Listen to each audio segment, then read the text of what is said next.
কেমন আছো সবাই? আশা করি ভালো আছো। আর প্রথমেই তোমাদেরকে শুভেচ্ছা জানাচ্ছি এবং অভিনন্দনও জানাচ্ছি তোমাদের যে ঢাকা কলেজের এই গৌরবময় যে জার্নি, সেই জার্নির সাথে যুক্ত হওয়ার জন্য। তোমরা জানো যে ঢাকা কলেজ সেই 1841 সালে প্রতিষ্ঠার পর থেকে বহু রথী মহারথীদেরকে এখান থেকে তাদেরকে তাদের মেধা লালন করে আসছে। তারই ধারাবাহিকতায় আজকে তোমরাও কিন্তু এই ঢাকা কলেজের সাথে যুক্ত হলা এবং তোমরাও অনেক মেধাবী। যদি অনেক মেধাবী না হতা তাহলে হয়তো বা ঢাকা কলেজে তোমাদের সুযোগ হতো না।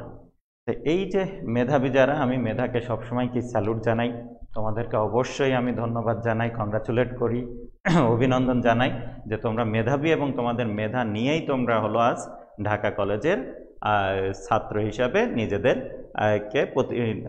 নিজেদেরকে এখানে ইনক্লুড করতে পারছো, নিজেদেরকে ঢাকা কলেজের সাথে যুক্ত করতে পারছো। সেই কারণে অবশ্যই তোমাদের মেধার সম্মান জানাই এবং তোমাদের মেধা লালন করার দায়িত্ব আমাদের শিক্ষকদের।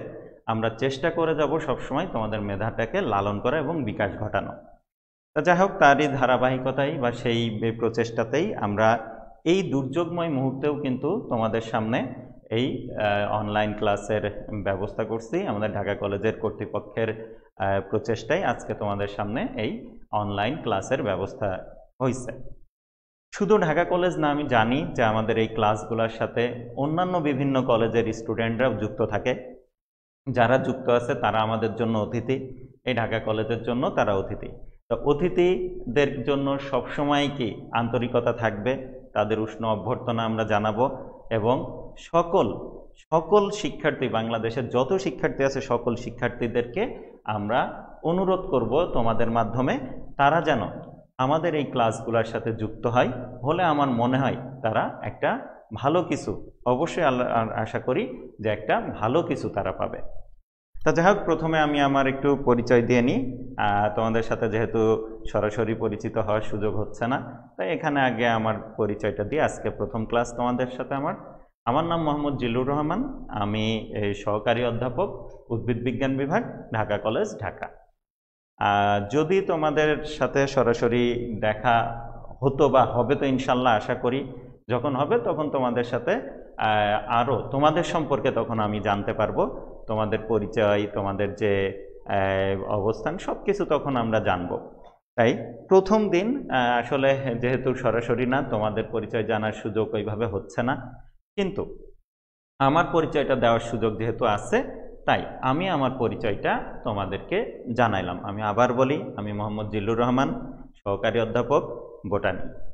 ওকে, তোমরা যদি দেখে থাকো আজকের যে টপিক যদি দেখে থাকো তাহলে দেখবা সেখানে টপিকটা আছে যে ওভারভিউ অফ সেল। ওভারভিউ মানে কি? ওভারভিউ শব্দের অর্থ হলো পরিদর্শন। ওকে, সেল মানে কোষ। তার মানে আজকে আমি তোমাদেরকে কোষ পরিদর্শন করে দেখাবো, অর্থাৎ আমি তোমাদেরকে কোষ পরিদর্শন করতে নিয়ে যাব। এখন বলতে পারো যে স্যার, কোষ তো খালি চোখে দেখাই যায় না, তারে আপনি কিভাবে পরিদর্শন করতে নিয়ে যাবেন? অবশ্যই এই ডিজিটাল বাংলাদেশে, ডিজিটাল যুগে সেটা সম্ভব। কিভাবে সম্ভব সেটাই আমি এখন তোমাদের দেখাবো। খেয়াল করো যে প্রথমেই আমি একটু বলি যে সেল বা কোষ এটা কি। কোষ হলো জীবের গঠন এবং কার্যের একক, যেটা 1665 সালে প্রথম রবার্ট হুক নামে একজন ভদ্রলোক তার নিজের তৈরি যে মাইক্রোস্কোপ, সেই মাইক্রোস্কোপ দিয়ে, যদিও মাইক্রোস্কোপ তার আগে অ্যান্টনি ভন লেeuwenhoek আবিষ্কার করছিলেন, কিন্তু পরবর্তীতে এই রবার্ট হুক নিজেও নিজের মতো করে মাইক্রোস্কোপ আবিষ্কার করেন এবং সেই মাইক্রোস্কোপ দিয়েই মূলত উনি প্রথমে উদ্ভিদের কোষ পর্যবেক্ষণ করেন। তো যাই হোক, আমরা তাহলে জানলাম যে 1665 সালে রবার্ট হুক নামে একজন ভদ্রলোক, উনি প্রথম কোষ আবিষ্কার করেন। খেয়াল করো, তারপরে কিন্তু অনেক দিন কেটে গেছে। এই দিনে কিন্তু কোষের নানান অর্গানেলস বা আমরা যে বলি ক্ষুদ্রাণু মানে কোষের মধ্যে থাকা যে অঙ্গাণুগুলা, সেই অঙ্গাণুগুলা কিন্তু ধীরে ধীরে আবিষ্কার হয়েছে। তার মানে আমরা যদি দেখি তাহলে প্রথমে যখন অ্যান্টনি ভন রবার্ট হুক এই সেল আবিষ্কার করছিলেন, তখন কিন্তু উনি কোনো জীবিত সেল আবিষ্কার করতে পারেন নাই। উনি শুধু সেলের যে খোলক, অর্থাৎ আমরা জানি কোষ প্রাচীর নামে কোষের একটা অংশ থাকে, সেটা শুধুমাত্র উদ্ভিদ কোষে, সেই উদ্ভিদ কোষের কোষ প্রাচীর, শুধুমাত্র কোষ প্রাচীরের গুচ্ছ অর্থাৎ মৃত কোষগুলা উনি আবিষ্কার করছিলেন। আমাদের মাল্টিমিডিয়া এখানে রেডি করা হচ্ছে, একটু এখানে মনে হচ্ছে যে একটু সময় লাগছে। যখনই এটা রেডি হয়ে যাবে আমি তোমাদেরকে সেই রবার্ট হুক সহ তার আবিষ্কার করা বা তার তৈরি করা যে মাইক্রোস্কোপ সেটা, এবং সেই মাইক্রোস্কোপে উনি যে সেল দেখছিলেন সেই সেল আমি তোমাদেরকে দেখাবো। শুধু তাই না, আমরা সেলের ভেতরে যাব ভার্চুয়ালি, এবং সেখানে গিয়ে আমরা দেখব যে সেলের ভেতরে কি কি আছে বা কি কি থাকে। এই বিষয়গুলা আমরা আস্তে আস্তে দেখব। হ্যাঁ, তাহলে তোমরা এখন বোধহয় স্ক্রিনে, আমি যদি একটু সরে যাই তাহলে দেখো তোমরা বোধহয় স্ক্রিনে এক জোড়া সেল দেখতে পাচ্ছ। এখানে যে সেল দুইটা আমি এখানে শো করছি তার মধ্যে এইটা, এখানে যদি আমরা দেখি তাহলে এইটা হলো প্ল্যান্ট সেল, আর এই পাশে যেটা আছে সেটা হলো অ্যানিম্যাল সেল। তা এই প্ল্যান্ট সেল আর অ্যানিম্যাল সেলের মধ্যে পার্থক্য কি, দুইটার মধ্যে সিমিলারিটি কোথায়, সব কিছু আমরা ধীরে ধীরে আলোচনা করব। তার আগে ওই যে বললাম যে ভদ্রলোক আবিষ্কার করলেন সেই ভদ্রলোকের একটু চেহারা বা তার একটু অবয়ব সম্পর্কে আমরা একটু ধারণা নিয়ে নিব। তাহলে প্রথমেই আমরা এখন কি করব, এই অ্যান্টনি ভন লেভেনহুক সেই ভদ্রলোকের একটা ছবি আমরা এখানে দেখব। খেয়াল করো, আমরা যদি দেখি তাহলে দেখো, সরি ভুল বলছি আমি, সে কোষের আবিষ্কারক যিনি রবার্ট হুক, আমরা সেই রবার্ট হুক সাহেবের ছবি এখন এখানে আমরা দেখতে পাচ্ছি। অ্যান্টনি ভন লেভেনহুক কিন্তু সে মাইক্রোস্কোপের আবিষ্কারক। ওকে, তাহলে আমরা এখন স্ক্রিনে যে ভদ্রলোকটাকে দেখতে পাচ্ছি, এই ভদ্রলোকের নাম হলো রবার্ট হুক। উনি 1665 খ্রিস্টাব্দে বা সালে প্রথম সেল আবিষ্কার করেন। এবার আমরা একটু দেখে নিব যে উনার তৈরি করা, উনি নিজে যে মাইক্রোস্কোপটা তৈরি করছিলেন সেই মাইক্রোস্কোপটা কেমন ছিল। এই যে সেই সময় তো আসলে ছবি তোলার সুযোগ ছিল না, উনার তৈরি করা সেই মাইক্রোস্কোপটা হাতে আঁকা হয়েছে পরে, সেইটা আমি এখানে তোমাদের সামনে শো করলাম। এই মাইক্রোস্কোপ দিয়ে উনি যখন সেল দেখেন তখন কিভাবে দেখছিলেন, সেটা কেমন দেখাইছিল, সেই ছবিটা আমরা এখন একটু দেখতে চাচ্ছি। এই যে খেয়াল করো, এখানে যদি আমরা দেখি তাহলে বাম পাশে যেটা আছে সেইটা হলো উনার তৈরির, এই যে এটা হলো উনার তৈরি সেই মাইক্রোস্কোপটা যেটাতে উনি সেল দেখছিলেন।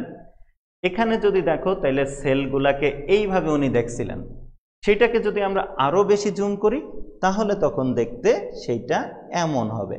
অর্থাৎ এই যে জাস্ট এই যে ষড়ভুজাকৃতির কিছু প্রকোষ্ঠ, বা তোমরা যদি মৌমাছির যদি ঘর, যেটাকে আমরা মৌচাক বলি, সেটা যদি দেখে থাকো, সেখানে যেমন ষড়ভুজাকৃতির বা কিছু খোলক থাকে, ঠিক সেরকম দেখাচ্ছে অনেকটা। তার মানে এই যে এতটুকু দেখতে পাচ্ছ এইটা হলো সেল ওয়াল, কিন্তু ভেতরে আসলে কিছুই নাই, ভেতরটা ফাঁকা। এই ফাঁকা যে কারণে আমরা এই সেলগুলারে কি বলছি, মৃত কোষ। আর অবশ্যই এটা প্ল্যান্ট সেল, কারণ আমরা জানি প্ল্যান্ট সেলে কি থাকে, প্ল্যান্ট সেলে সেল ওয়াল থাকে। উনি এই যে সিপিতে যে কর্ক থাকে, অর্থাৎ বোতল বন্ধ করার যে সিপি, সেখানে যে কর্ক থাকে ওটা কিন্তু উদ্ভিদজাত অংশ, সেইটাকেই কেটে খুবই পাতলা করে কেটে ওনার মাইক্রোস্কোপে যখন দেখেন তখন প্রাথমিকভাবে এমন, আর বেশি যখন জুম করা হয় তখন সেটাকে দেখতে এমন দেখাইছিল। এই যে কর্কের সিপি, এখানে যে সেল থাকে সেই সেলগুলো সবই কি মৃত। অর্থাৎ যেহেতু এটা প্ল্যান্টের, তাই শুধুমাত্র এখানে কি আছে, শুধুমাত্র এখানে সেল ওয়াল আছে, আর ভেতরে আর কিছুই নাই, না আছে নিউক্লিয়াস, না আছে সাইটোপ্লাজম, এইগুলা কিছুই নাই। ওকে, এখন যদি তোমরা একটু খেয়াল করো, এই জায়গাটাই খুব ছোট্ট করে লেখা আছে 25 মাইক্রোমিটার। আমরা যদি এখানে লিখি তাহলে 25 মিউ, এই মিউ দিয়ে তারপরে এম লেখা। তাহলে মিউ দিয়ে যে এমটা লেখা হয়েছে সেই মিউ এম দিয়ে কি বোঝাচ্ছে? মাইক্রোমিটারকে বোঝাচ্ছে। তার মানে এখানে যদি আমরা দেখি তাহলে এই একটা সেলের মোটামুটি যদি ব্যাস, ষড়ভুজাকৃতির সেলের যে ব্যাস, সেইটাকে আমরা 25 মাইক্রোমিটার ধরতে পারি। ঠিক আছে, এখানে ছিল। তাহলে এখন দেখো বেশ কিছু প্রশ্ন আমাদের সামনে এসে মানে উপস্থিত হয়েছে। সেটা হলো এই মাইক্রোমিটার কি, বা মাইক্রোমিটার অ্যাকচুয়ালি কতটুকু অংশকে আমরা একটা এক মাইক্রোমিটার বলবো, এই একটা প্রশ্ন যেমন দাঁড়াইছে। এর সাথে আরও একটা প্রশ্ন দাঁড়াইছে যে এই যে মাইক্রোস্কোপ, এই মাইক্রোস্কোপ কিভাবে কাজ করে বা মাইক্রোস্কোপের প্রকারভেদ কি একটু বলি। যে এই যে মাইক্রোস্কোপটা, এটা কিন্তু আলোক অনুবীক্ষণ যন্ত্র বা লাইট মাইক্রোস্কোপ আমরা এটাকে বলে থাকি। এই লাইট মাইক্রোস্কোপ দিয়ে যখন আমরা দেখি তখন কিন্তু কোষকে খুব বেশি সূক্ষ্মভাবে দেখা যায় না। অর্থাৎ কোষের মধ্যে যে ক্ষুদ্র ক্ষুদ্র অঙ্গাণুগুলো আছে, যেমন রাইবোজোম, ঠিক আছে, খুবই ক্ষুদ্র অঙ্গাণু, এই অঙ্গাণুগুলোকে আমরা এই আলোক অনুবীক্ষণ যন্ত্রে কিন্তু দেখতে পাই না। তাদের দেখতে আবার ইলেকট্রন মাইক্রোস্কোপ লাগে। আমি যে প্রথমে যে ছবিটা দেখাইছিলাম, এই ছবিটা যদি বলি তাহলে এই ছবিটা যদি আমরা এখন খেয়াল করি, দেখো তাহলে এই ছবিতে যে সেলগুলা দেখানো হচ্ছে, দুইটা সেল দেখানো হচ্ছে, এই সেলের মধ্যে কিন্তু অনেক কিছু দেখানো হচ্ছে, অনেক কিছু এখানে কিন্তু আছে। খেয়াল করো, এই যে নিউক্লিয়াস আছে, গোলজি বডি আছে, ক্লোরোপ্লাস্ট আছে, রাইবোজোম, মাইটোকন্ড্রিয়া, অনেক কিছু আছে। কিন্তু ওই যে ভদ্রলোক 1665 সালের রবার্ট হুক, উনি কিন্তু শুধুমাত্র এই সেল ওয়াল ছাড়া আর কিছুই কিন্তু উনি আবিষ্কার করতে পারেন নাই।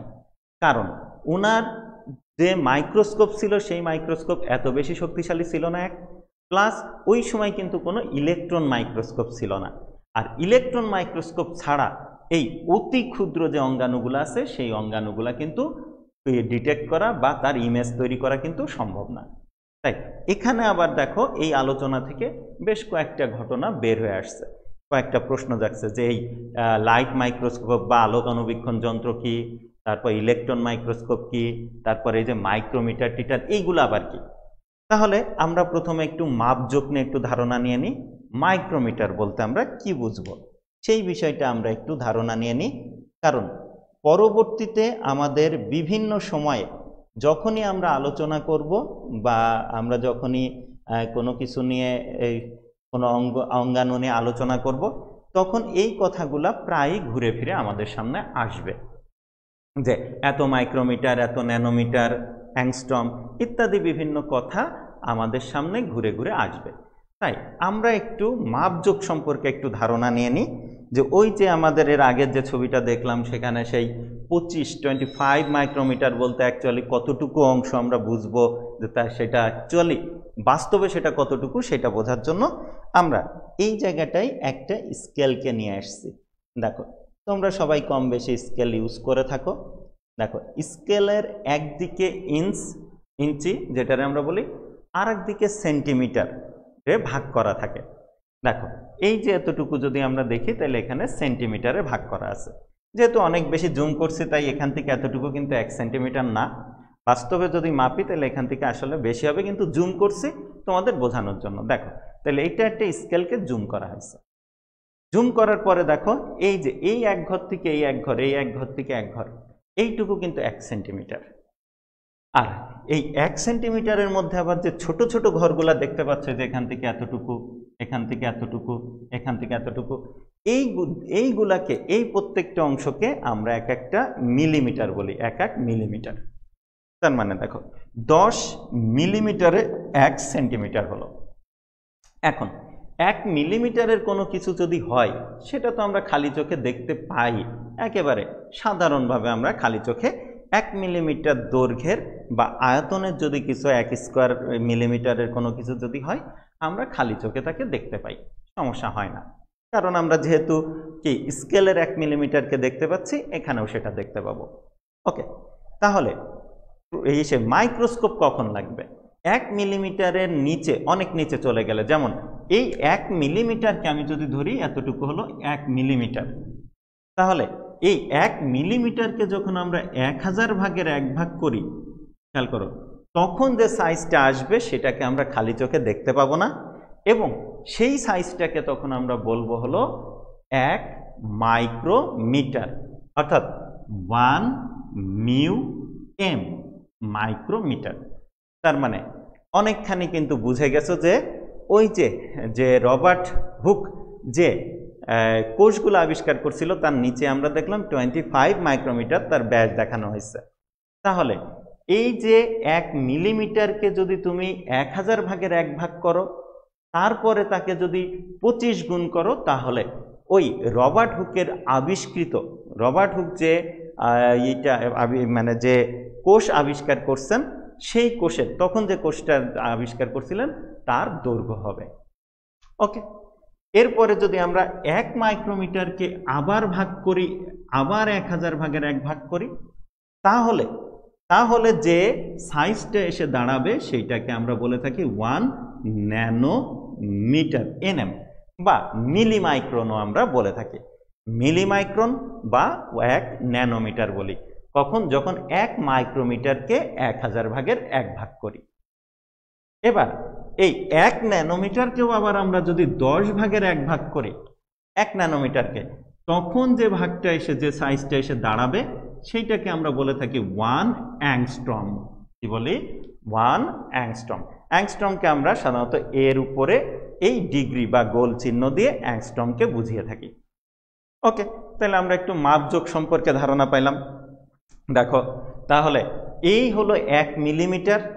এই যে জাস্ট তোমাদের স্কেলের এখানকারটা কিন্তু ধরো না, তোমাদের স্কেল নিয়ে দেখবা, যেখানে সেন্টিমিটারের দাগগুলো আছে সেখানে দেখবা যে 1 সেন্টিমিটারের ভেতরে যে 10টা কি ভাগ আছে, সেই প্রত্যেকটা ভাগ হলো 1 মিলিমিটার।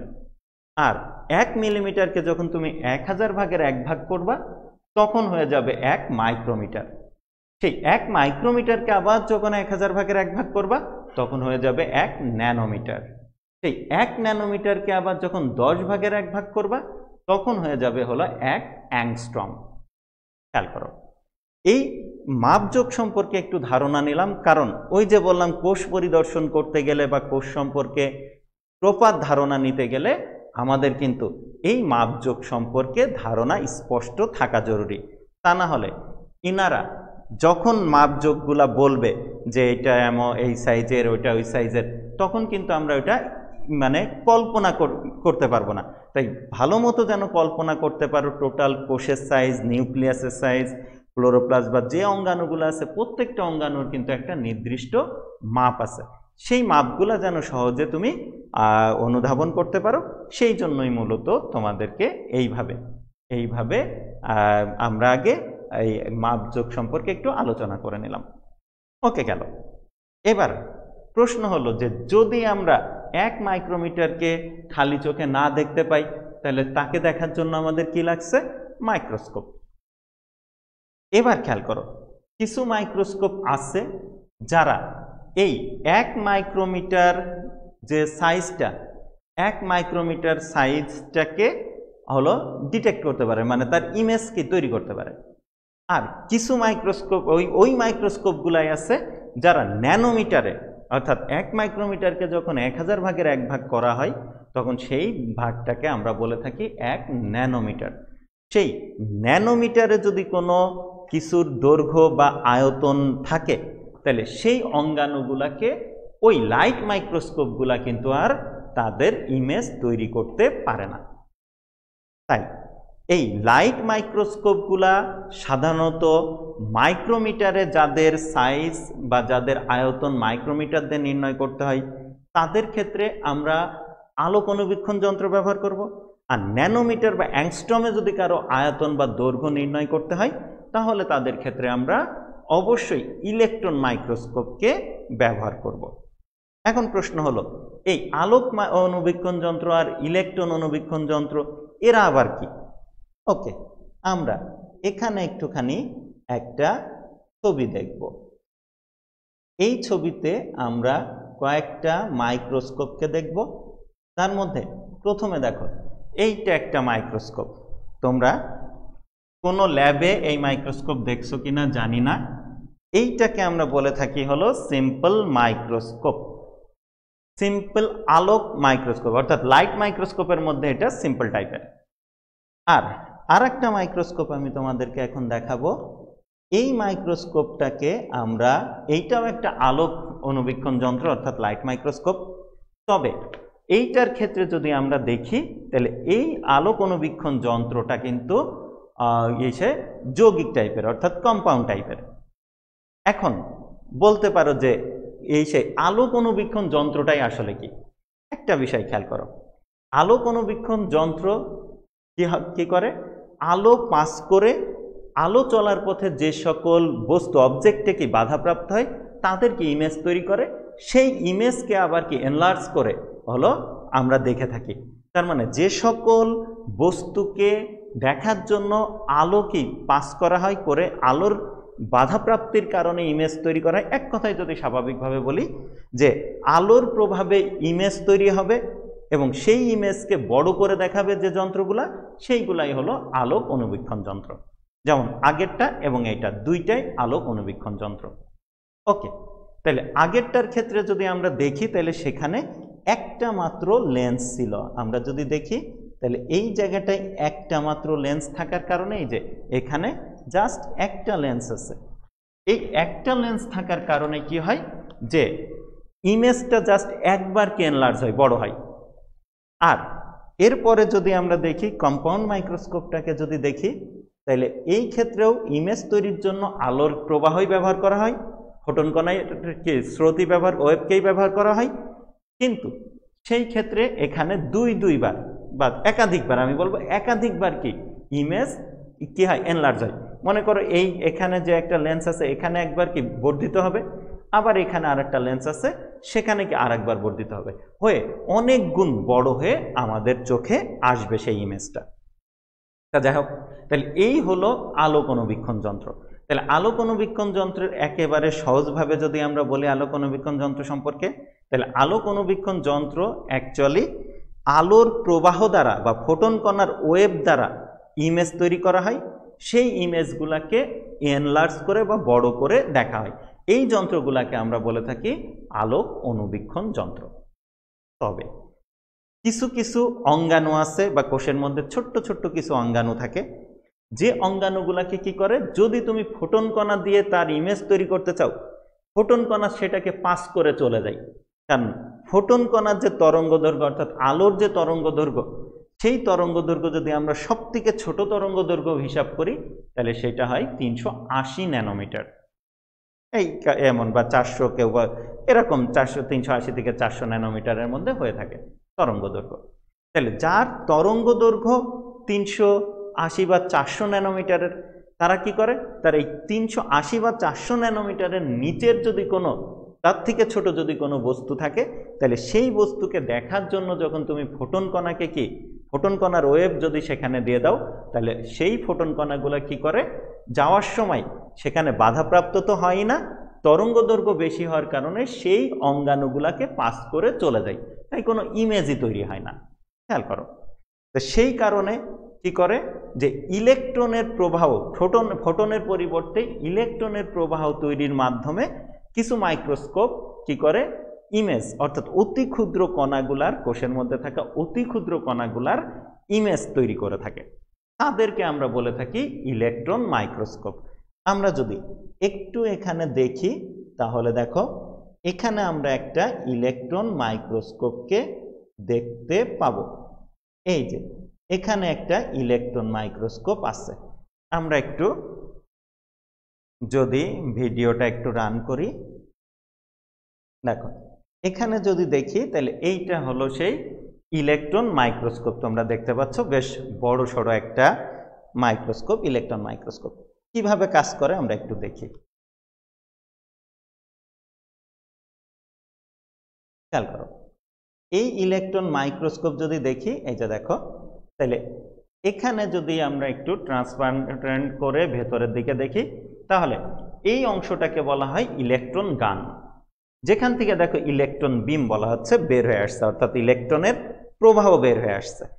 এই ইলেকট্রনের প্রবাহ এক সময় কি হবে দেখো, বিভিন্ন মাধ্যম দিয়ে যাবে, বিভিন্ন মাধ্যম দিয়ে দেখো ইলেকট্রন যাচ্ছে, গিয়ে এক সময় সেই ইলেকট্রন অবজেক্টের উপরে গিয়ে পড়বে। অবজেক্ট বলতে আমরা যাকে দেখতে চাচ্ছি, এই যে দেখো এখানে সেই অবজেক্টটা আছে।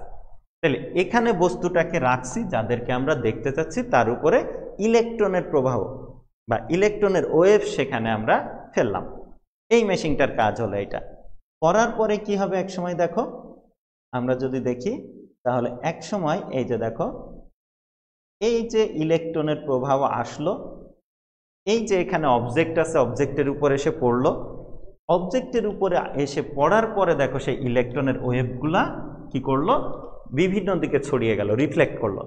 এবার এইগুলাকে কালেক্ট করবে কিছু সেন্সর আছে, এই সেন্সরেরা তাদের এই ইলেকট্রনের রিফ্লেকশনটা কালেক্ট করবে এবং সেখানে যেখানে যেখানে সে বাধা পাইছিল সেই বস্তুর উপরে তাকে একটাকে স্ক্যান করবে, সেই বস্তুটারে স্ক্যান করবে, করে ফাইনালি মনিটরে করে কি হবে, সেই ইমেজটাকে এখানে যাকে স্ক্যান করবে তার ইমেজটাকে মনিটরে শো করবে। আমরা যদি দেখি তাহলে দেখো এখান থেকে দেখো আসলে যান্ত্রিক ত্রুটির কারণে আমরা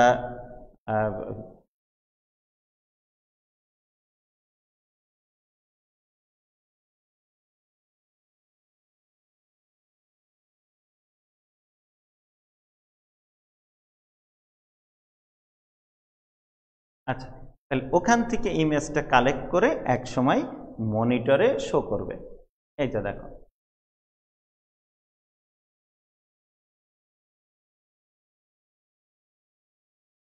এই যে দেখো মনিটরে ইমেজটাকে শো করছে। তার মানে সরাসরি কিন্তু ওই ইমেজগুলো আমরা দেখতে পাই না, ইলেকট্রন মাইক্রোস্কোপের যে ইমেজগুলো দিয়ে তৈরি সেই ইমেজ কিন্তু আমরা সরাসরি দেখতে পাই না। সেই ইমেজ সাধারণত মনিটরে শো করে, মনিটরে শো করার পর তারপরে আমরা সেই ইমেজটাকে দেখে থাকি।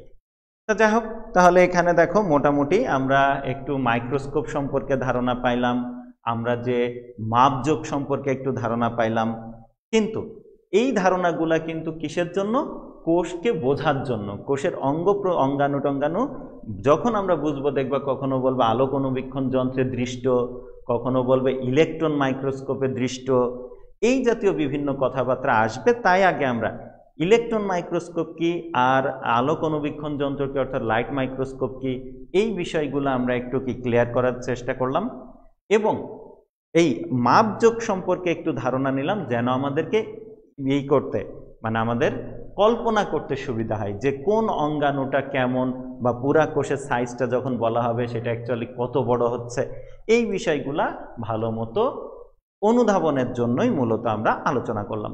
এখন আমাদের আলোচ্য বিষয় যেটা দাঁড়াবে সেটা হলো কোষ। আমি বলছিলাম ভার্চুয়ালি আমি তোমাদেরকে কোষ দেখাইতে নিয়ে যাব, অর্থাৎ কোষের ভেতরে আমি তোমাদের নিয়ে যাব, কিন্তু দেখো আসলে একটু সমস্যা যেটা ফেস করছি সেটা হলো প্রজেক্টরটা একটু ডিস্টার্ব করছে বলে আমার করছে, যে কারণে মাঝে মধ্যেই ভিডিওগুলো চলে যাচ্ছে বা স্ক্রিন চলে যাচ্ছে, দেখানো ওইভাবে সম্ভব হচ্ছে না।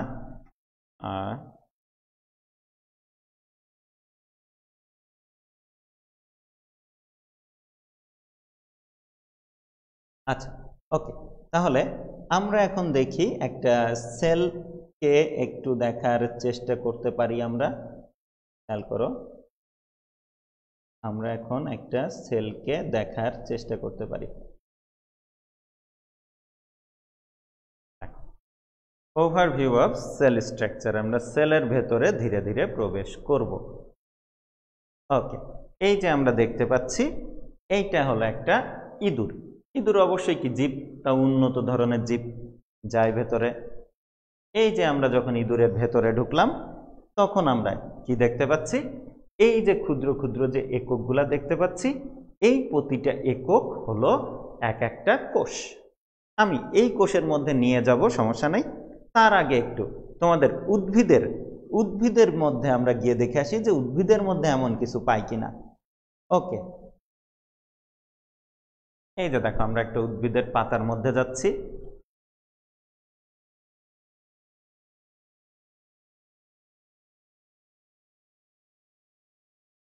এই যে দেখো, এই যে উদ্ভিদের পাতার মধ্যে যদি আমরা ঢুকি তাহলে দেখো যে উদ্ভিদের মধ্যেও আমরা এমন কিছু একক পাচ্ছি। এই যে দেখো এমন কিছু একক আমরা উদ্ভিদের মধ্যেও দেখছি। এই যে একটা একককে আমরা এখানে জুম করে নিয়ে আসলাম। ওকে, তাহলে আমরা বুঝলাম কি এখান থেকে যে উদ্ভিদ বলো প্রাণী বলো সকল জীবের গাঠনিক একক হলো কোষ। যেমন বিল্ডিং ইট দিয়ে তৈরি হয়, তেমন উদ্ভিদ এবং প্রাণীও এমন কোষ দিয়ে তৈরি হয়। বিল্ডিং তৈরির একক যেমন ইট, আর উদ্ভিদ এবং প্রাণী তৈরির একক তেমন কোষ।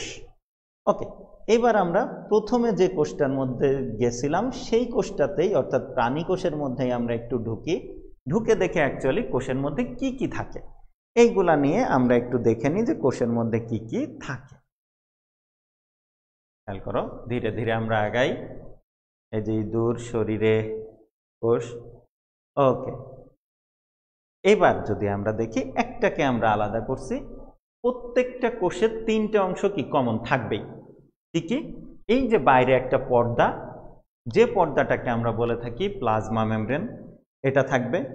তারপরে থাকবে জেনেটিক ম্যাটেরিয়াল। এই যে এখানে যদি আমরা দেখি নিউক্লিয়াস, এই নিউক্লিয়াসের মধ্যে কি আছে জেনেটিক ম্যাটেরিয়াল, যেটাকে আমরা ডিএনএ বলে থাকি, সাধারণভাবে ডিএনএ বলি। ডিএনএ অ্যাকচুয়ালি জেনেটিক ম্যাটেরিয়াল হিসাবে কাজ করে থাকে। তাহলে এই নিউক্লিয়াসের মধ্যে আমরা জেনেটিক ম্যাটেরিয়াল অর্থাৎ ডিএনএ পাবো। আর এইটুকু নিউক্লিয়াস আর এই প্লাজমা মেমব্রেন বাদ দিয়ে মাঝখানে যতটুকু আছে, যে সকল উপাদান আছে, সকল উপাদানকে একত্রে আমরা বলি সাইটোপ্লাজম। কি বলি? সাইটোপ্লাজম। তার মানে কোষ মাত্রই তুমি তিনটা অংশ পাচ্ছ। কি ওই যে বললাম প্লাজমা মেমব্রেন, তারপরে সাইটোপ্লাজম আর জেনেটিক ম্যাটেরিয়াল।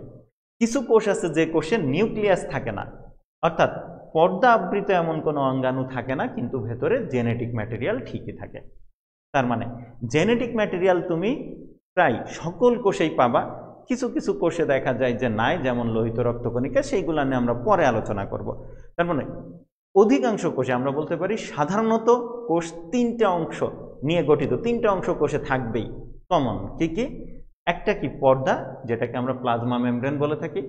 2 নম্বর যেটা, সেটা জেনেটিক ম্যাটেরিয়াল, যেটা পর্দায় আবৃত থাকতে পারে অথবা নেকেড অবস্থায়ও কিন্তু থাকতে পারে। আর তৃতীয় যে অংশটা সেটা হলো সাইটোপ্লাজম। অর্থাৎ এই নিউক্লিয়াস বা জেনেটিক ম্যাটেরিয়াল আর প্লাজমা মেমব্রেন বাদ দিলে যত অংশ আছে সেই টোটাল অংশটুকুকে আমরা বলে থাকি সাইটোপ্লাজম। সেখানে কিন্তু নানান ধরনের, খেয়াল করো, সেখানে কিন্তু নানান ধরনের অঙ্গাণু থাকে।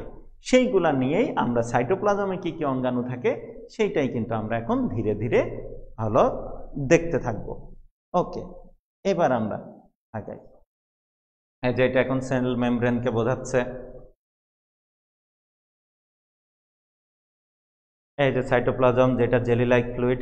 আর এই যে দেখো এখানে দেখাচ্ছে কি যে এই যে নিউক্লিয়াস, সেই নিউক্লিয়াসের মধ্যে এই যে সুতা বা দড়ির মতো যে গঠনটা দেখতে পাচ্ছ, এইটাই কিন্তু অ্যাকচুয়ালি সেই ডিএনএ। এইটাই কিন্তু সেই ডিএনএ অর্থাৎ জেনেটিক ম্যাটেরিয়াল। তাহলে ডিএনএর যে সকল অংশ বৈশিষ্ট্য প্রকাশে কি নিয়ে ভূমিকা রাখে, ডিএনএ সেই অংশগুলাকে আমরা জিন বলি। তাই ডিএনএকেই মূলত আমরা এখানে জেনেটিক ম্যাটেরিয়াল বলছি। ওকে, এরপরে আগে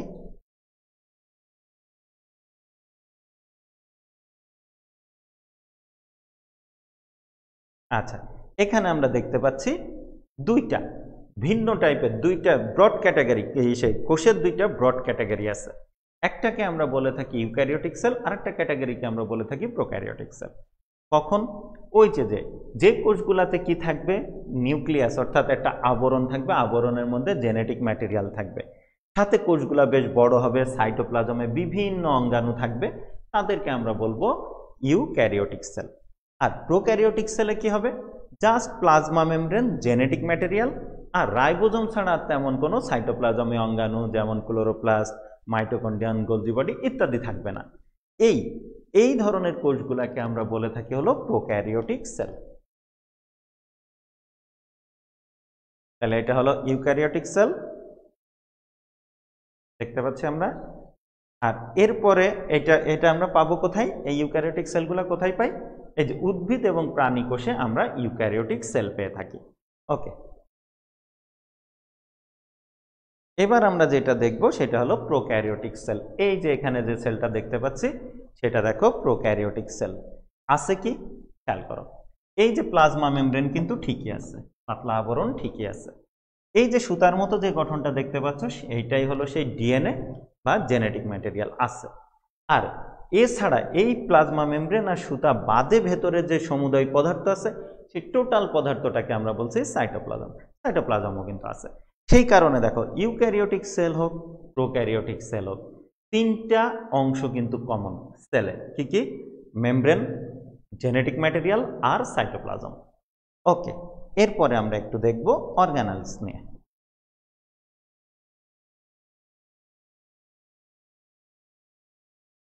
এই যে দেখো, এবার আমরা দেখব যে কোষীয় যে অঙ্গাণুগুলো আছে সেই অঙ্গাণুগুলাকে নিয়ে সেইগুলো আমরা ধীরে ধীরে দেখব।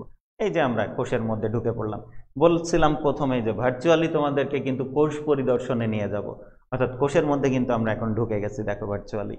ওকে, তাহলে এই অংশগুলা মাইটোকন্ড্রিয়ন, এখানে এন্ডোপ্লাজমিক রেটিকুলাম, ক্ষুদ্র ক্ষুদ্র যে দানাগুলা দেখতে পাচ্ছ সেইগুলা কি রাইবোজোম, এই যে গোলজি বডি, লাইসোজোম, আমরা ধীরে ধীরে এইগুলা দেখব। এই যে প্রথমেই গেলাম আমরা নিউক্লিয়াসের মধ্যে, কি আছে? ডিএনএ। এই ডিএনএ একসময় কি হয়, ডিএনএ সূত্রাকারে বা জালিকাকারে নিউক্লিয়াসের মধ্যে থাকে, তাই এটারে আমরা বলি এন্ডোপ্লাজমিক নিউক্লিয়ার রেটিকুলাম। আর ফাইবারটারে আমরা বলি ক্রোমাটিন। এরাই একসময় রূপান্তরিত হবে হয়ে কিসে পরিণত হবে? ক্রোমোজোমে পরিণত হবে। দেখছো, এই যে ক্রোমোজোমে পরিণত হয়, পরে হবে কিন্তু আগে দেখালো। এর মধ্যে আমরা আবার নিউক্লিয়াসের মধ্যে আর একটা বড় অংশ দেখতে পাচ্ছি, নাম কি? নিউক্লিওলাস। নিউক্লিওলাস থেকে যে বাবল বা বলগুলা বের হয়ে আসছে দেখো, সেই অংশগুলাকে আমরা বলি রাইবোসোম। আর এই যে এখানে যে ছিদ্র দিয়ে বের হয়ে আসছে, ছিদ্রগুলাকে আমরা বলি নিউক্লিয়ার রন্ধ্র। কি বলি? নিউক্লিয়ার রন্ধ্র। ওকে, এরপরে দেখো এই রাইবোজোমগুলা এসে কি হলো, এই ভাঁজ হওয়া, এই যে ভাঁজ হয়ে থাকা যে পর্দা বা থলিগুলা, এই থলিগুলার গায়ে কেউ যুক্ত হলো, কেউ সাইটোপ্লাজমে ভেসে বেড়াইলো। এই ভাঁজ হওয়া থলিগুলাকে আমরা বলে থাকি হলো এন্ডোপ্লাজমিক রেটিকুলাম। আর এই এন্ডোপ্লাজমিক রেটিকুলামের গায়ে যখন রাইবোজোমগুলা লেগে যায় তখন এন্ডোপ্লাজমিক রেটিকুলামটা অমসৃণ হয়ে যায়। আর যেখানে লাগে না এই রাইবোজোমগুলা, সেটা কি মসৃণ থাকে। তাই আমরা এন্ডোপ্লাজমিক রেটিকুলামকে আবার দুই ভাগে ভাগ করে থাকি। এক হলো মসৃণ এন্ডোপ্লাজমিক রেটিকুলাম, আর একটাকে আমরা বলে থাকি অমসৃণ এন্ডোপ্লাজমিক রেটিকুলাম।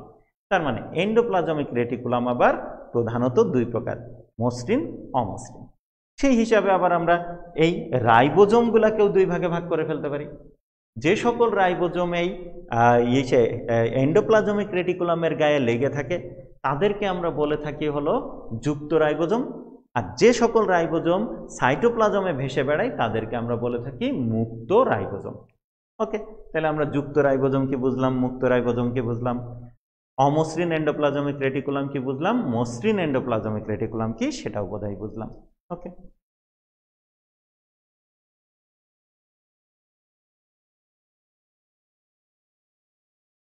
এবার যদি আমরা দেখি তাহলে আমরা এই যে বাইরে যেগুলা ভেসে বেড়াইতে দেখছে এইগুলা সব কি মুক্ত রাইবোজোম, সাইটোপ্লাজমে ভেসে বেড়াচ্ছে, মুক্ত রাইবোজোম।